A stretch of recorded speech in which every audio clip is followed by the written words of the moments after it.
Hello friends, இந்த video பிடிச்சினா like பண்ண, comment பண்ண, கமெண்ட்டில் உடனே டைப் பண்ண.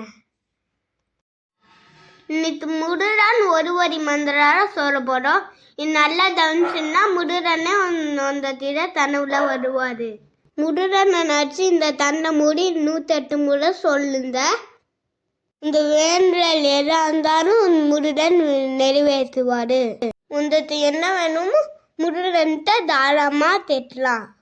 வேல் வேணா வேல் தருவார், தார் வேணா தார் தருவார், வீடு வேணா வீடு தருவார்.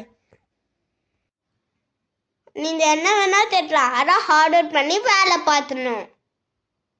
நம்மளுக்கு வேலை செஞ்சால் முருகன் நம்மளுக்கு எல்லாமும் தருவார். இந்த மந்திரம் என்னென்ன சொல்கிறேன். ஓம் சரவணா போற்றி, ஓம் சரவணா போற்றி, ஓம் சரவணா போற்றி. பிடிச்சுன்னா லைக் பண்ண, கமெண்ட் பண்ண, சப்ஸ்கிரைப் பண்ண. பாய் ஃப்ரெண்ட்ஸ், அடுத்த வீடியோவில் பார்க்கலாம். இந்த வீடியோ பிடிச்சுன்னா ஓம் முருகனை டைப் பண்ணேன்.